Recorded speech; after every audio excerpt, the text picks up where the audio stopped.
नमस्कार दोस्तों। स्वागत है आपका लर्निफाई के यूट्यूब चैनल में। यह है अपनी आधुनिक भारतीय इतिहास की सीरीज, जिसमें आज हम देखने वाले हैं सविनय अवज्ञा आंदोलन के बाद के कुछ और घटनाक्रमों के बारे में। यानी आज के लेक्चर में हम जानेंगे मुख्यतया भारत छोड़ो आंदोलन से संबंधित जो भी घटनाएं हुई थी उसके बारे में, है ना। तो कल का जो लेक्चर हुआ करता था उस लेक्चर में हमने वामपंथी राजनीति किस प्रकार से हुआ करती थी, है ना।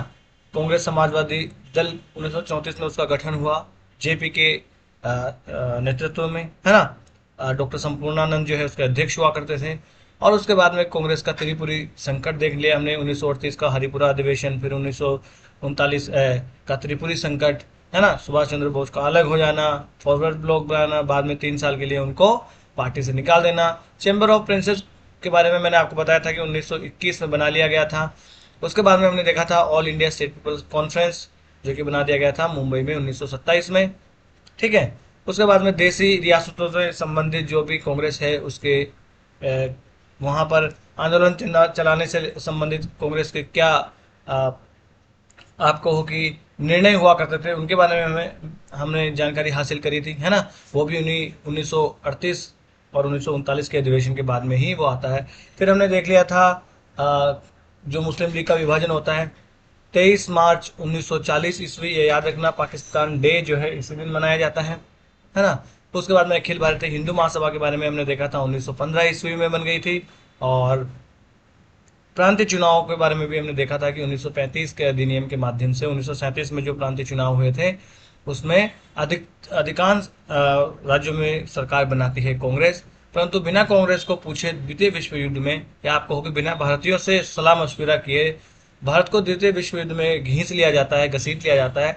इसलिए 7 राज्यों से मंत्रिमंडल त्यागपत्र दे देता है ना। और फिर भारतीयों को अपने साथ मिलाने के लिए इंग्लैंड की सरकार, और आपको हो कि भारत के जो वायसरॉय हुआ करते थे लिनलिथ को, उन्होंने यहाँ पर प्रस्ताव दिया, अगस्त प्रस्ताव 1940 का। अगस्त प्रस्ताव जो है इसको रिजेक्ट कर दिया जाता है ना। और उसके बाद में इसको रिजेक्ट करने के बाद में व्यक्तिगत सत्याग्रह चलाया जाता है, और ये व्यक्तिगत सत्याग्रह में विनोबा भावे पहले होते हैं, जवाहरलाल नेहरू दूसरे होते हैं, है ना। और बाद में ये व्यक्तिगत सत्याग्रह भी सफल नहीं हो पाता है ना। और फिर देखो व्यक्तिगत सत्याग्रह ये चल ही रहा होता है तब तक, उसके बाद में जापान जो है शामिल हो जाता है युद्ध में इंग्लैंड और अमेरिका के खिलाफ। और जापान उत्तर पूर्वी जो देश हैं या दक्षिण पूर्वी एशियाई जो देश हैं वहाँ पर पूरा मारकाट मचा देता है, हो हल्ला मचा देता है। और इसी डर की वजह से फिर भारत में भेजा जाता है सर स्टेफर्ड क्रिप्स के नेतृत्व में क्रिप्स मिशन, है ना। क्रिप्स क्रिप्स मिशन के क्या क्या प्रावधान हुआ करते थे बहुत डिटेल से हमने देखा था, एक एक चीज को आपको याद रखना है। पिछले साल में जो क्वेश्चन आया था 2022 में, उसमें कहाँ गलती हो सकती है वो भी हमने देखा था, है ना। ये सब हमने देख लिया था, यहाँ तक हमने देख लिया था कि क्रिप्स मिशन आया था और क्रिप्स मिशन जो है वो फेल हो गया था। ठीक है। उसके बाद में देखो क्रिप्स मिशन फेल हो गया तो इसके परिणाम स्वरूप, या आप कहो कि इसकी प्रतिक्रिया के स्वरूप भारत में शुरू किया जाता है, बाद में क्या शुरू किया जाता है, इसके बाद में शुरू किया जाता है भारत छोड़ो आंदोलन। तो आज हम देखेंगे भारत छोड़ो आंदोलन मुख्यतः, है ना। भारत छोड़ो आंदोलन से संबंधित जितने भी घटनाएं हुई वो हम देखेंगे आज के लेक्चर में। कब हुआ भारत छोड़ो आंदोलन? तो 1942 ईस्वी में। और यह आंदोलन भारत का, अगर हम देखें स्वतंत्रता के लिए जो संघर्ष किया गया उसका एक अंतिम महान संघर्ष इसे माना जा सकता है। किसको? भारत छोड़ो आंदोलन को। इस आंदोलन के बाद में इतना कोई बड़ा कोई जन संघर्ष जो है वो नहीं किया गया, है ना। इस आंदोलन की एक महत्वपूर्ण विशेषता आपको ये याद रखनी है कि यहाँ पर देखिए, नॉर्मल अगर कोई आंदोलन होता है तो उसमें जो पहली पंक्ति के जो कार्यकर्ता होते हैं, पहली पंक्ति के जो नेता होते हैं वो उसका नेतृत्व करते हैं। परंतु ये ऐसा आंदोलन था जिसमें पहली पंक्ति के जो नेता हैं उन्होंने इसका नेतृत्व नहीं किया, बल्कि द्वितीय पंक्ति के जो नेता हुआ करते थे उन्होंने इसका नेतृत्व किया। ऐसा क्यों हुआ वो भी आगे डिस्कशन करेंगे।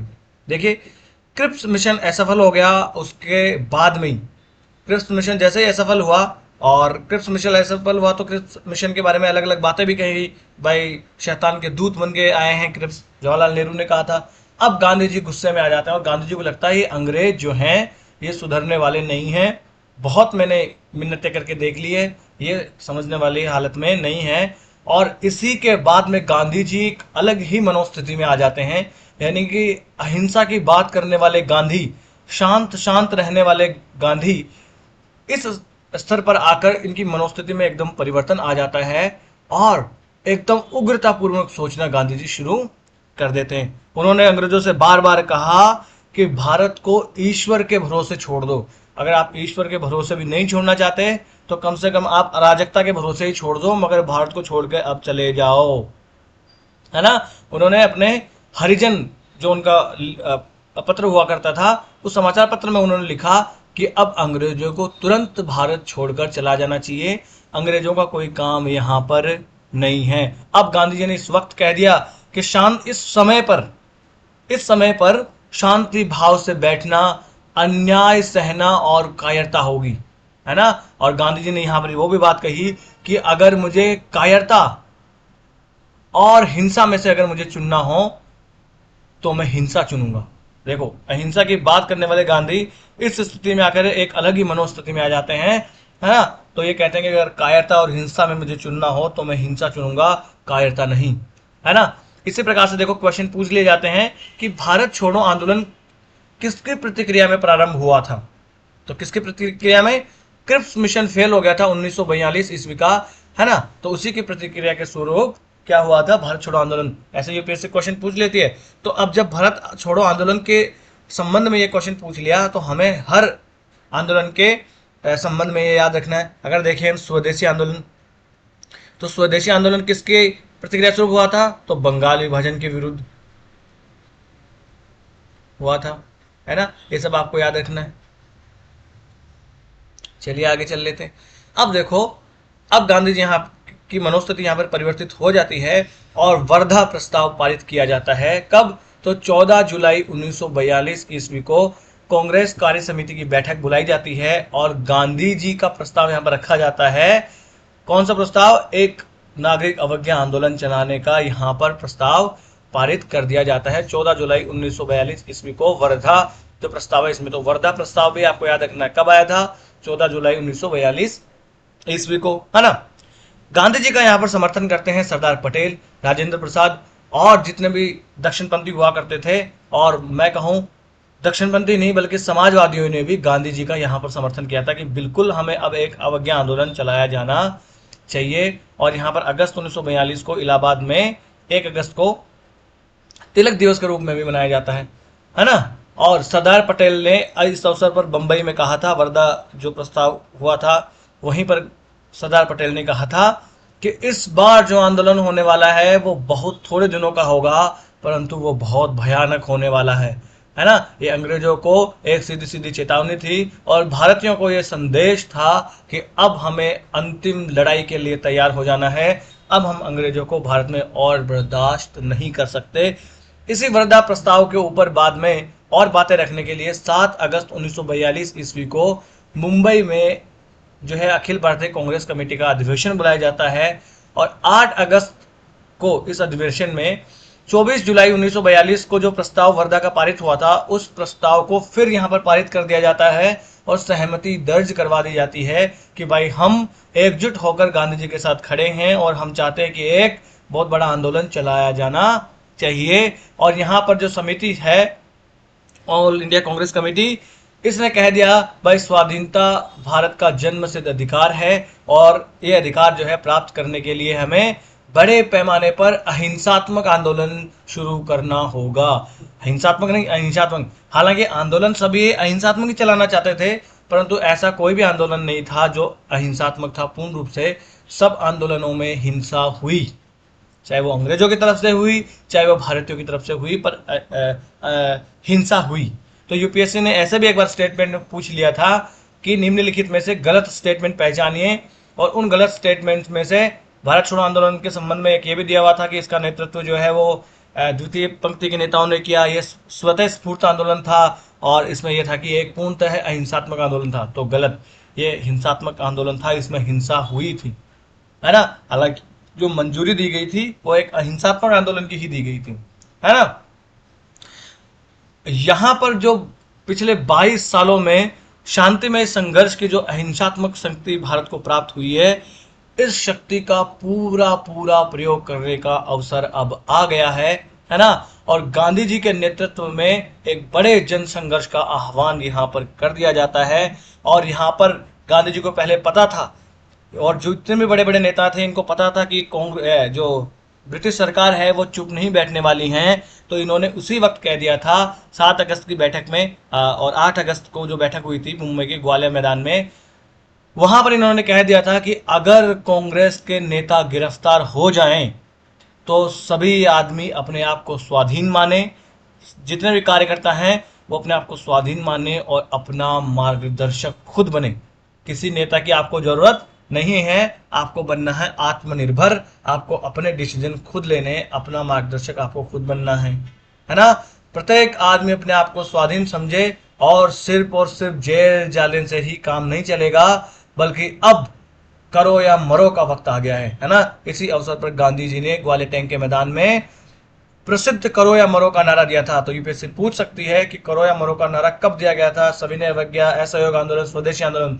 तो भारत छोड़ो आंदोलन किसने दिया था? गांधी जी ने दिया था। ये नारा किसी एक मुस्लिम व्यक्ति ने ये नारा लिखा था, जो कि नारे लिखने में बहुत माहिर हुआ करते थे, है ना। अब यहाँ पर कांग्रेसी नेता होते हैं पट्टाभी सीतारामैया, अपनी किताब हिस्ट्री ऑफ कांग्रेस में लिखते हैं कि गांधी जी उस दिन अवतार और पैगंबर की शक्ति से प्रेरित होकर भाषण कर रहे थे। कौन कहते हैं? पट्टाभी सीतारामैया, है ना, जो एक कांग्रेसी नेता भी हुआ करते थे और हिस्ट्री ऑफ कांग्रेस नामक पुस्तक के लेखक भी हुआ करते थे। इन्होंने कहा कि गांधी जी इस दिन अवतार एवं पैगंबर की शक्ति से प्रेरित होकर भाषण कर रहे थे, क्योंकि गांधी जी एक अलग ही मनस्थिति में इस वक्त आ गए थे, है ना।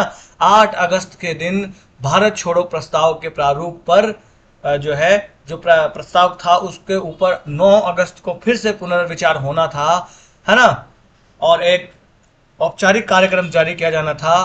परंतु 9 अगस्त को सुबह सुबह ही महात्मा गांधी और जितने भी कांग्रेस के बड़े बड़े नेता हुआ करते थे उनको पुलिस ने गिरफ्तार कर लिया। आखिर हुआ वही जो गांधी जी और बड़े बड़े नेताओं ने ऑलरेडी सोच लिया था कि ऐसा हो सकता है। इन नेताओं को कहा गया कि आधे घंटे के अंदर नहा धो के तैयार हो जाओ और हमारे साथ प्रस्थान करने के लिए तैयार हो जाओ। यहां से गांधी जी, उनके सचिव महादेव देसाई, कस्तूरबा गांधी, सरोजिनी नायडू, इन सब को पकड़कर पुणे के पास में आगा खां महल में ले जाया गया। कहा? आगा खां महल में ले जाया गया और वहां ले जाकर इनको नजरबंद कर दिया गया। इस आगा खां महल की भी मैं कहानी आपको आगे बताऊंगा, है ना। तो मुख्यतः गांधी जी और उनके सचिव महादेव देसाई, कस्तूरबा गांधी, सरोजिनी नायडू, इस प्रकार के जो नेता हुआ करते थे इनको आगा खां महल में नजरबंद कर दिया गया।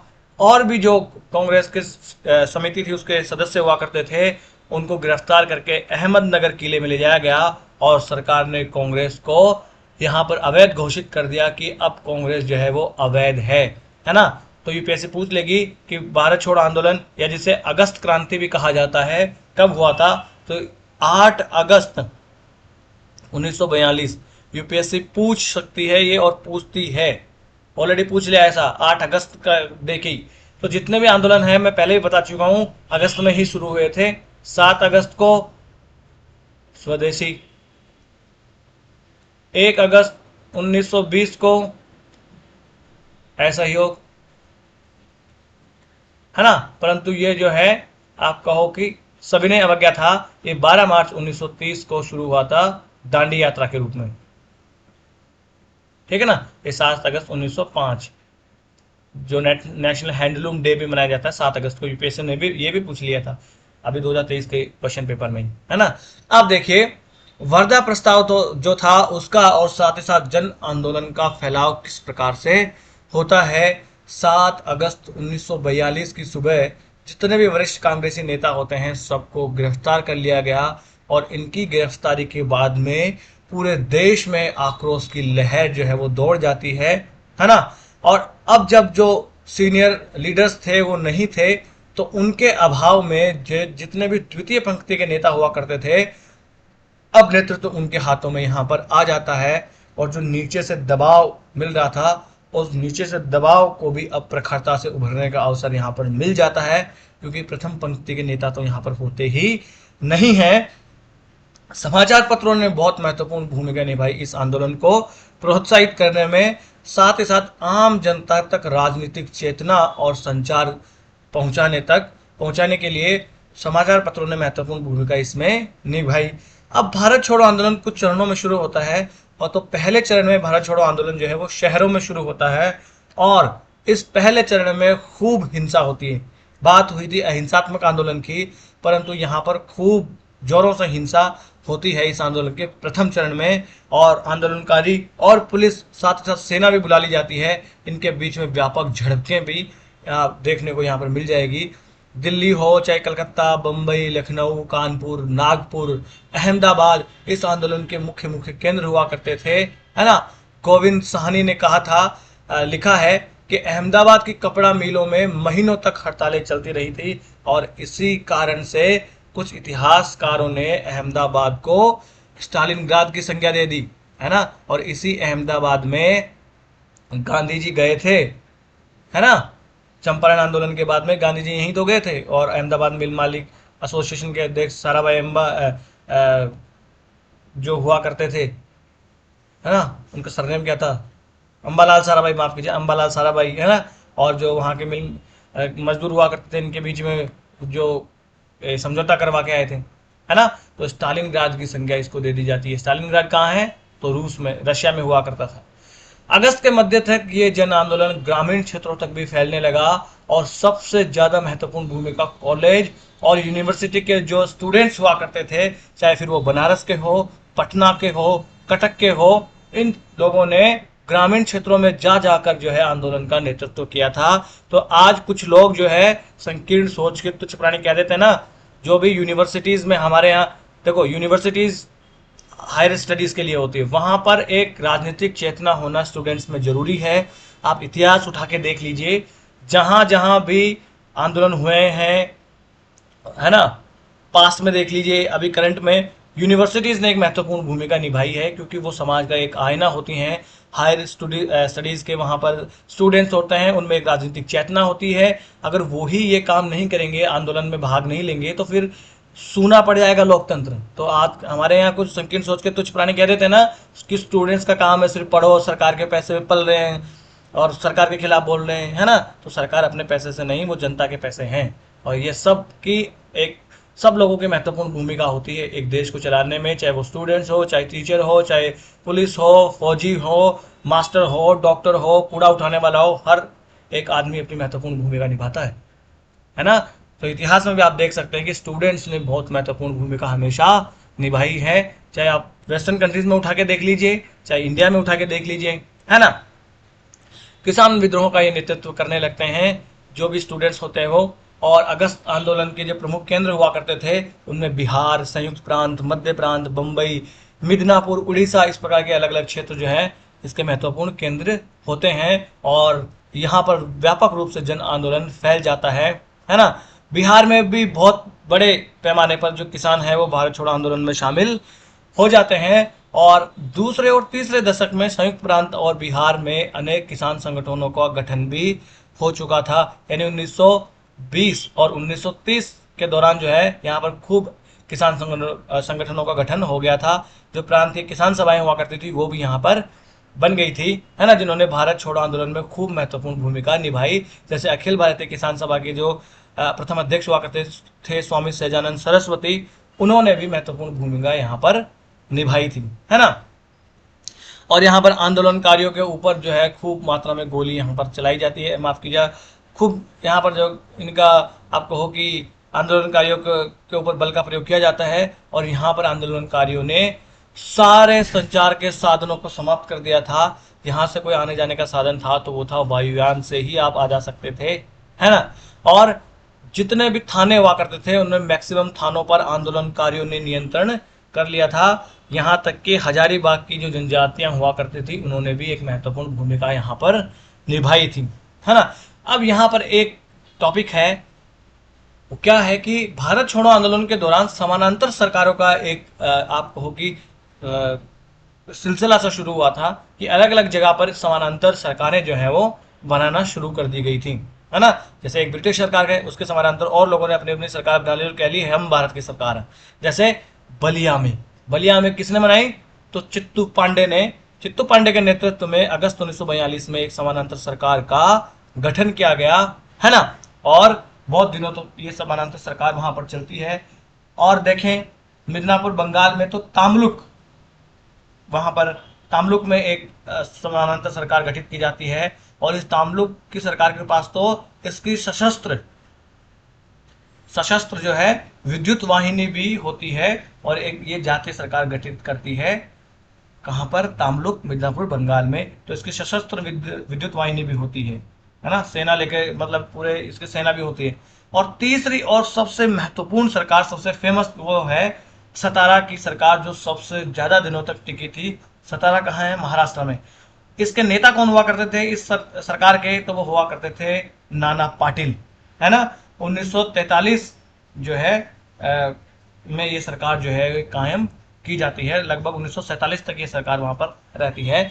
तो ये है नाना पाटिल साहब। इनको क्रांति सिंह भी कहा जाता है ना। Member of parliament for CPI भी ये रहे हैं। भारत छोड़ो आंदोलन में इन्होंने सतारा की प्रति सरकार या पैरेलल गवर्नमेंट जिसे कहते हैं, समानांतर सरकार का गठन इन्होंने किया था।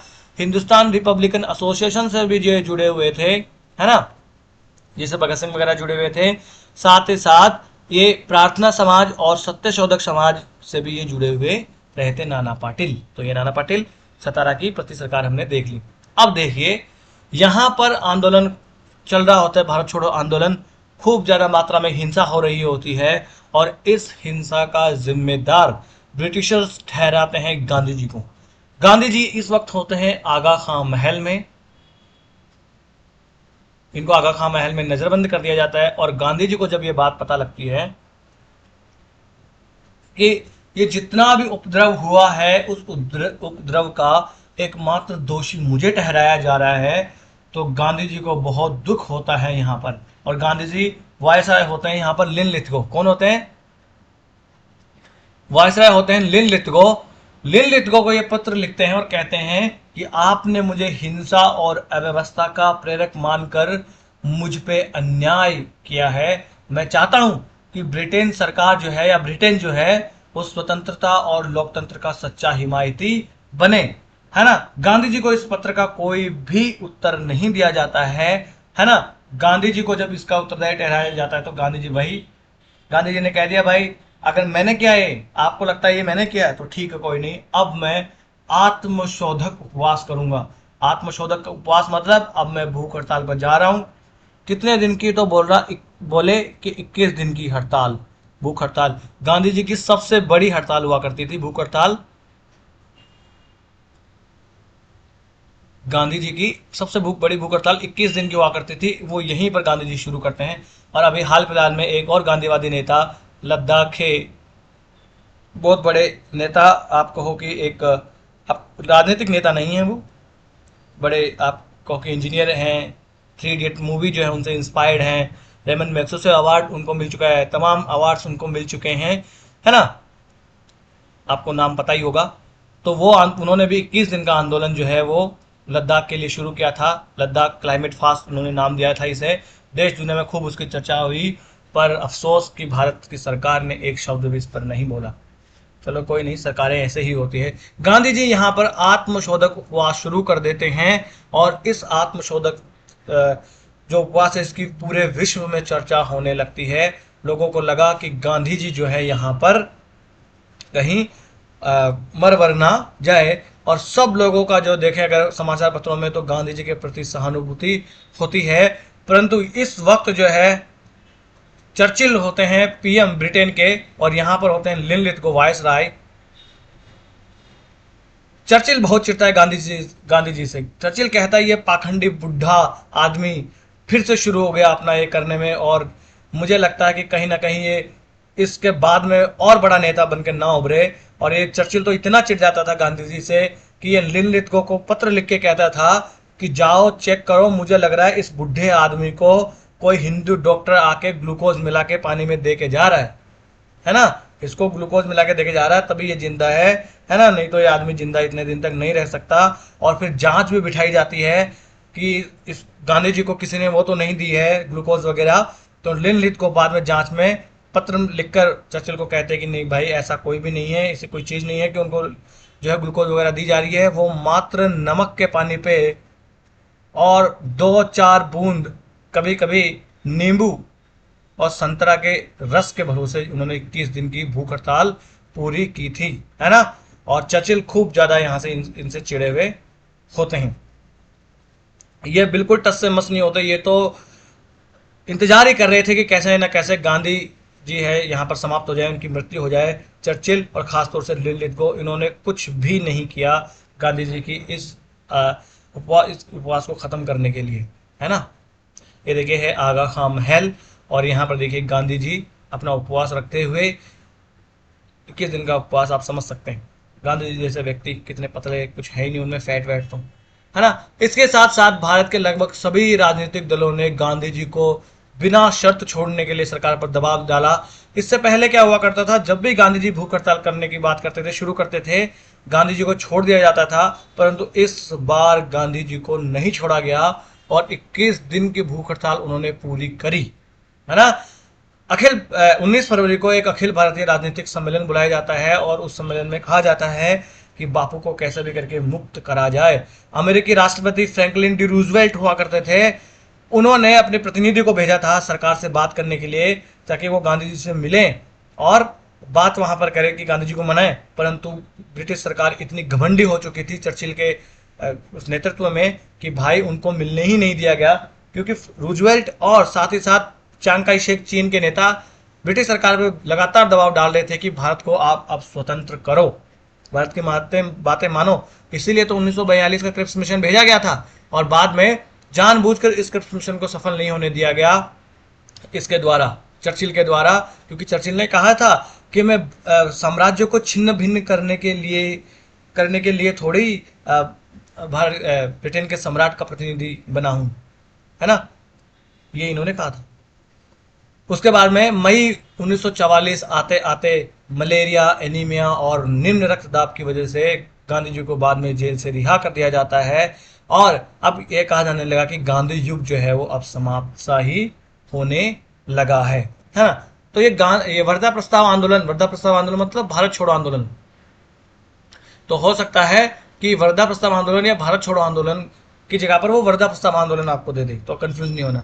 तो ये असफल क्यों हो गया था, है ना, क्योंकि यहाँ पर कुछ नहीं किया अंग्रेजों ने इसके करने के बाद में, गांधी जी को पकड़ के जेल में डाल दिया, है ना। अंग्रेजों को भारत से बाहर निकालने में ये आंदोलन असफल रहता है। इसके क्या कारण हुआ करते थे, एक तो ब्रिटिश सरकार ने खूब क्रूरता के साथ दमन कर दिया जो भी आंदोलनकारी हुआ करते थे उनका, और पूरे देश में आतंक का राज कायम इन्होंने कर दिया था। इस आंदोलन की एक पर्याप्त तैयारी भी नहीं हुआ करती थी, है ना, क्योंकि जो प्रथम पंक्ति के जो नेता थे उनको तो गिरफ्तारी कर लिया गया था। अब जो अनजान व्यक्ति हैं जिन्होंने कभी नेतृत्व किया नहीं है वो नेतृत्व कर रहे हैं, तो कोई नेतृत्व उसको उचित मिल नहीं पाया और यह आंदोलन बाद में हिंसात्मक रूप भी धारण कर लेता है। और जब आंदोलन हिंसात्मक रूप धारण कर लेता है तो सरकार को यह मौका मिल जाता है कि अब वो उसका दमन करें बल का प्रयोग करके। जब तक आंदोलन अहिंसात्मक होता है तब तक, अगर मान लो अहिंसात्मक आंदोलन पर बल का भी प्रयोग करेगी सरकार, तो क्या होगा, देश दुनिया ही उसे बुरा बताएगी, सरकार ही घेरी जाएगी, है ना। जैसे अभी किसान आंदोलन भारत में चला, सबसे लंबा इतिहास का किसान आंदोलन, वो शांतिपूर्वक बैठे रहे किसान, इसलिए सरकार वहां पर कोई भी हिंसात्मक कार्रवाई नहीं कर पाई। अन्यथा अगर किसान हिंसात्मक हो जाते तो फिर सरकार के सामने टिक पाते, नहीं टिक पाते। तो ये आंदोलन हिंसात्मक हो गया था, इसलिए आंदोलन को समाप्त कर दिया गया अंग्रेजों के द्वारा।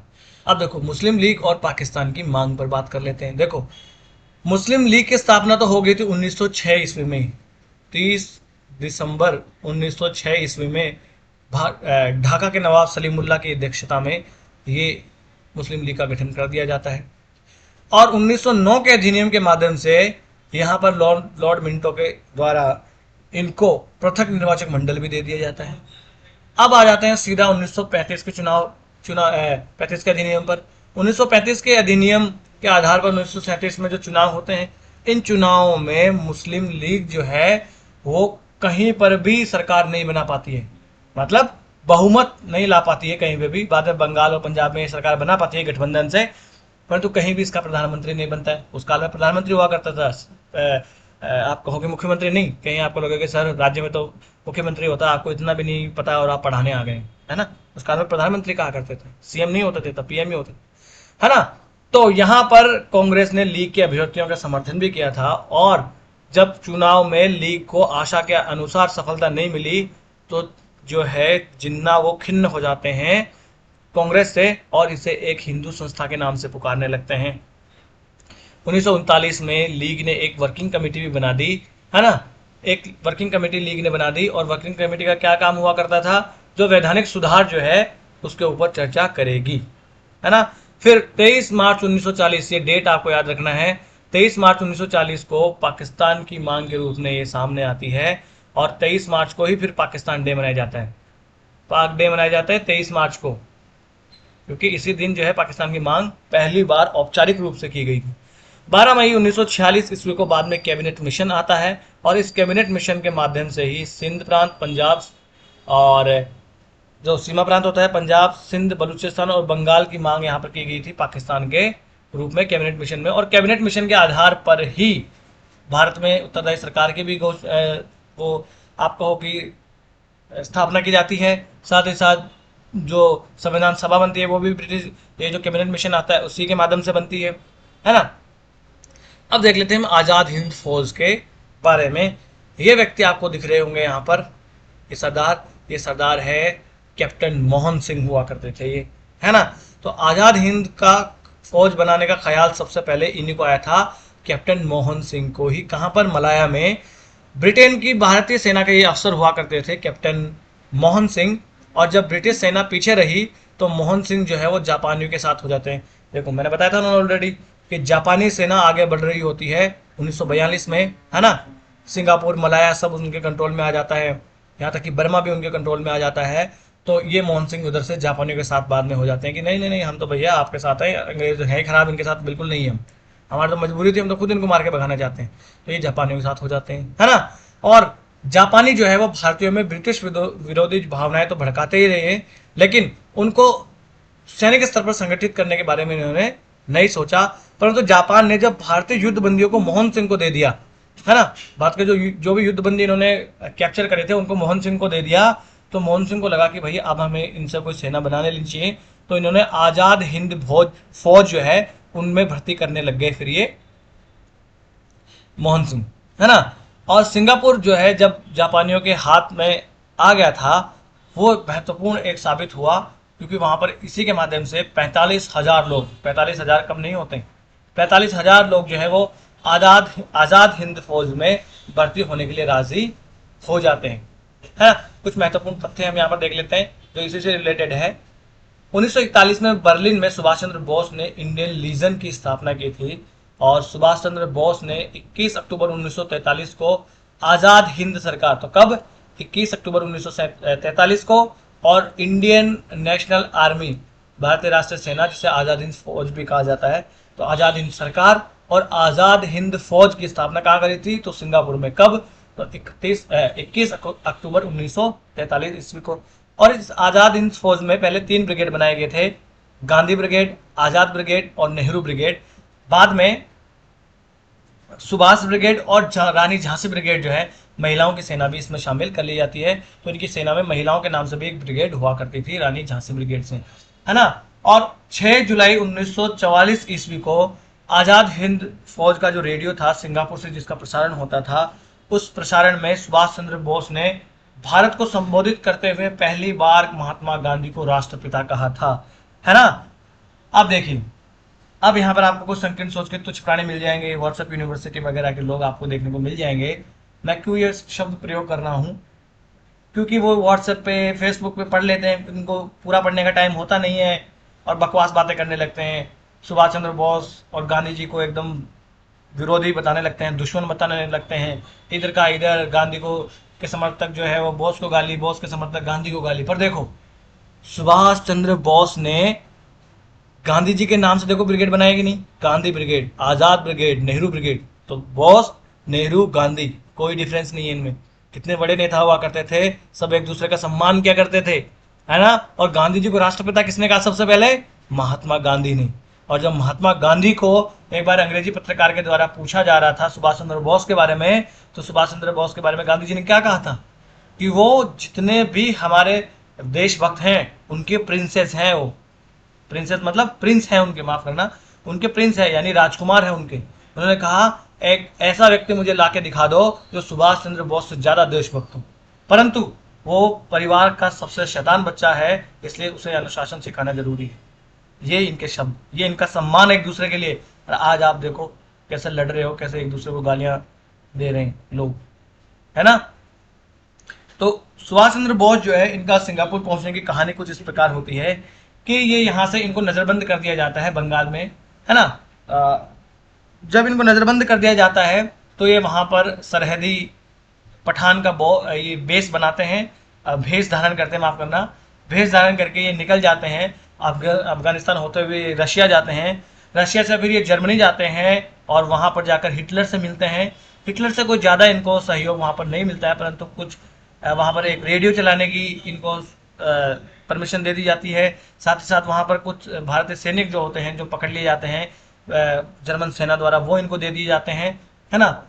फिर उनको जब यहाँ पर सिंगापुर और मलाया और बर्मा पर जब जापानी सेना जो है वो चढ़ाई कर देती है और जीत लेती है इनको, तो फिर इनको जापानी और जर्मन पनडुब्बियों की सहायता से इनको लाया जाता है जापान।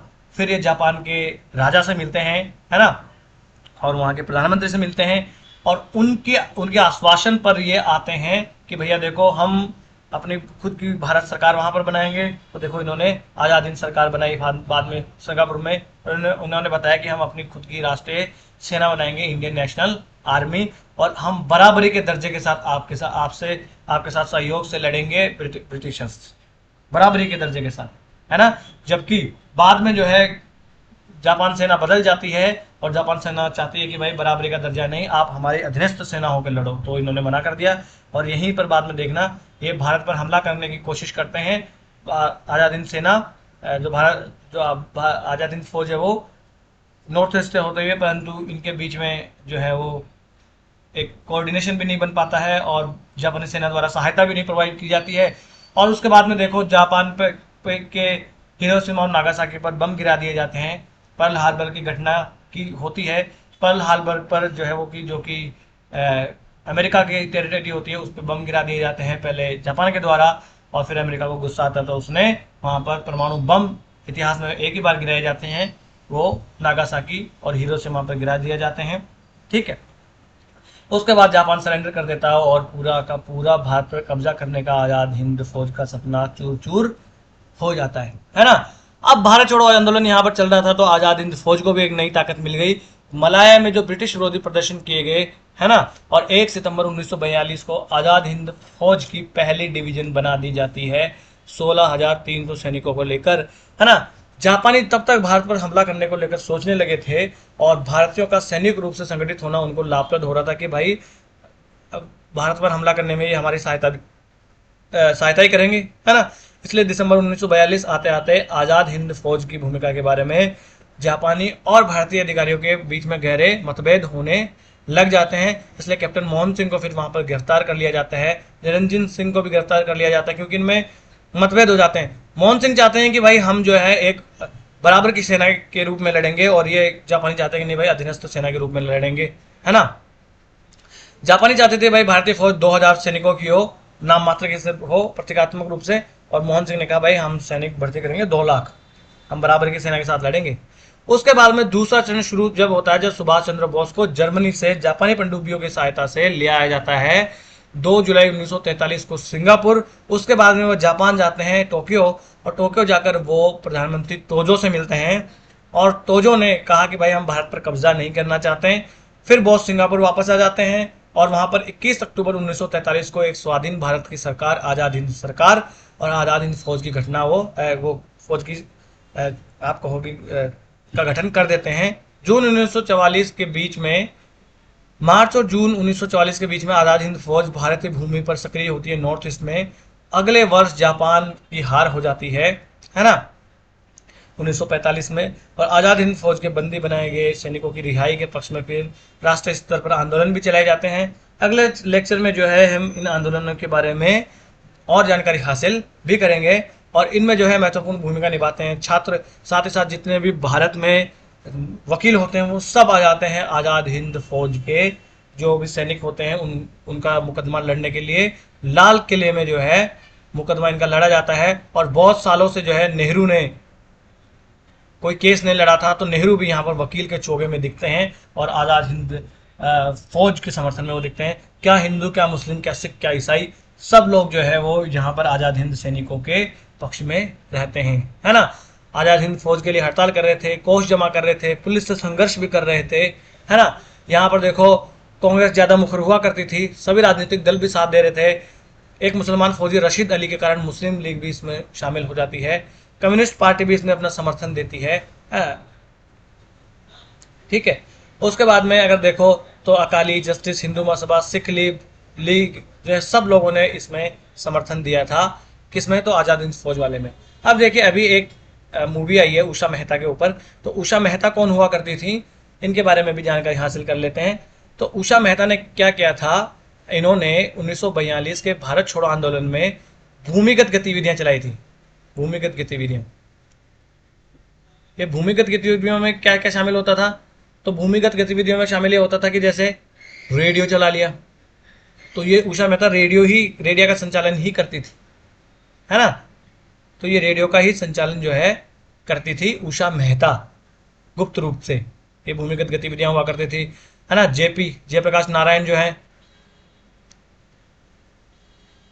ये जयप्रकाश नारायण जो है ये सब महत्वपूर्ण भूमिका निभाते थे भूमिगत गतिविधियों में, है ना। ये दिन में क्या करते थे, किसान बन के रहते थे लोग, और रात में आके जो है वो आंदोलन करते थे, तोड़फोड़ करते थे, अंग्रेजों को लूट लिया करते थे, फिर सुबह वापस किसान बन जाते थे। इसे कहा गया कर्नाटक का तरीका, क्योंकि कर्नाटक में पहले लोग ऐसे ही किया करते थे, दिन में किसान है और सब लोगों पर संदेह होने लगा ब्रिटिश सरकार को, किसी भी विश्वास ही नहीं कर सकते थे फिर तो, क्योंकि सब लोग एक दूसरे का साथ यहाँ पर दे रहे थे। तो उषा मेहता के बारे में ऑलरेडी यूपीएससी क्वेश्चन भी पूछ चुकी है ना, और अभी इनकी मूवी भी आई है, तो सारा अली खान एक्टिंग कर रही है उसमें, तो ये इसलिए हमें जानना जरूरी था। चलो आज का लेक्चर हम यहीं समाप्त कर लेते हैं। आगे वाला जो लेक्चर होगा उस लेक्चर में हम देखेंगे कि किस प्रकार से वेबल प्लान आता है, फिर कैबिनेट मिशन आता है, कैबिनेट मिशन के आधार पर संविधान सभा बनाई जाती है, और फिर किस प्रकार से आप देखेंगे कि भारत और पाकिस्तान के विभाजन की बात होती है ना। ये सब चीज़ें उसमें जानेंगे। आज़ाद हिंद फौज के मुकदमों के बारे में भी हम देखेंगे। तो आज का लेक्चर हम यहीं समाप्त कर लेते हैं। इस लेक्चर की अगर आपको पीडीएफ चाहिए तो आप जाइए लर्निफाई अनलॉकिंग नॉलेज के नाम से टेलीग्राम पे अपना चैनल है, यहाँ से आप स्कैन कर सकते हैं, और डिस्क्रिप्शन बॉक्स में लिंक भी दिया हुआ है। वीडियो अगर आपको अच्छा लगा हो तो लाइक कर दीजिए और चैनल को सब्सक्राइब कर लीजिए। और भी आपको कोई सलाह लेनी हो या कोई सलाह देनी हो तो आप हमें कमेंट्स बॉक्स में लिख सकते हैं, और बड़े ही लोकतांत्रिक ढंग से हम अपने इस छोटे से परिवार को आगे बढ़ाएंगे। नमस्ते, धन्यवाद।